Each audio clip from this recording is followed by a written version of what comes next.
Hello anh em nhá. Đây, hôm nay mình sẽ hướng dẫn anh em làm cái lõi để mình cuốn vỏ pháo trứng nhá. Đây là cái nguyên bi cối nhá. Nào các bạn hãy làm nhỏ lại nhỏ nhất của mình nhá. Tiếp đến là loại này nhá. Bóng đèn. Đấy. Mình đúc bằng bóng đèn nhá. Bóng đèn đây. Đây là lõi to thứ 3 đây. To gần gấp đôi lại này nhá. Và đây là một loại vỏ mới mình làm nữa, to hơn cái này nữa nha. Đấy, thì hai quả này mình đã đúc từ trước rồi. Quả này hơi méo, quả này tròn này, còn vo luôn nhá, với cối nhá. Đây mình đã đúc, anh em dùng cái bóng đèn là bóng đèn sợi tóc nhá. Nếu anh em có bóng nhỏ hơn, bóng nhỏ như mình chỉ có hai quả này, hai quả bóng đèn nhỏ này nhá, thì anh em dùng bóng đèn nhỏ đúc nhá, sau đó lại gọt nhá. Đấy, đây thì mình làm một cái lõi cũng to này để mình làm pháo trứng, lại hơi to nhá. Đây thì anh em dùng kìm là anh em bẻ hết cái mõm trên này nhá, phía trên này đấy. Rồi anh em hòa xi với nước, rồi anh em đổ vào, hơi đặc rồi anh em đổ vào. Đến đây nhá, đến đây anh em đổ xi bột vào nhá, cho nó rút mau nhanh khô đấy.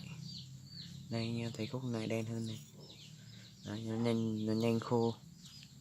Đấy, mình mới làm hôm qua, bây giờ mình đập ra cho anh em xem nhá. Đấy.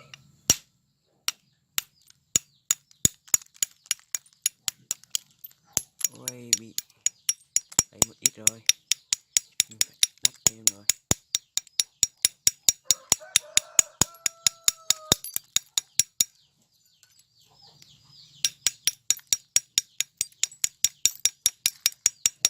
Nó bị bong bóng một ít anh em.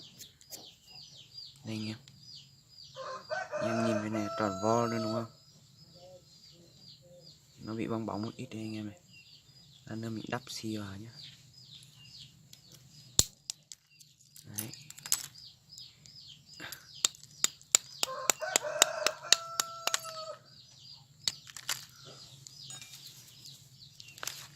Con dao mình gọt nha.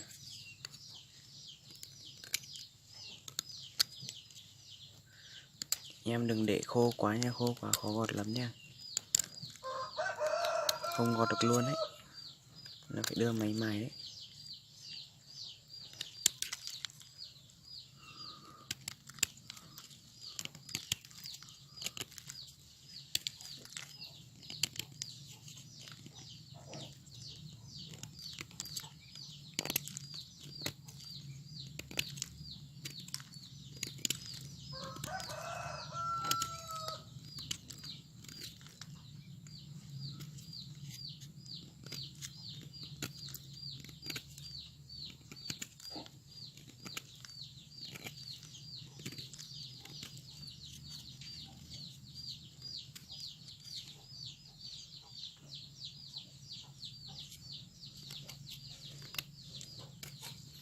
Em gọt cái lúc nào thì mình thấy tròn là được nhé, không cần tròn lắm đâu nhé, mình làm khuôn mà.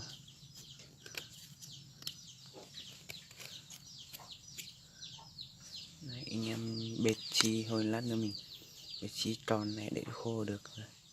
Đây, tròn rồi này. Thấy không? Bên này rất là ok luôn này, chỉ tiếc cái là màu bị bong bóng một cái thôi, còn để bề này rất là đẹp luôn nhá. Khi anh em dùng thì anh em cuốn băng dính như cái này này, đó anh em cuốn cho nó keo nó đỡ dính vào xi này đấy. Đấy.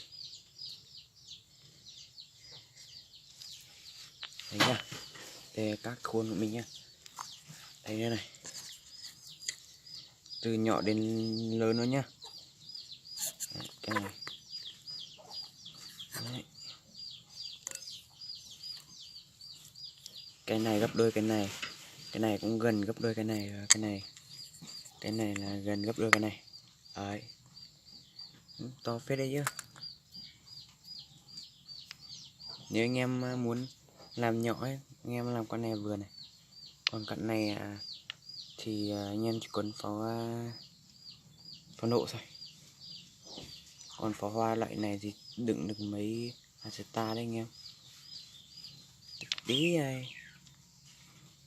Loại này thì đừng cũng hơi nhiều này, nhiều thuốc đấy. Con này là vừa này, anh em làm ít làm chơi thì cuốn con này là vừa nhá. Đấy. Thì hôm nay mình đã hướng dẫn anh em làm một cái lõi pháo để cuốn pháo trứng nhá.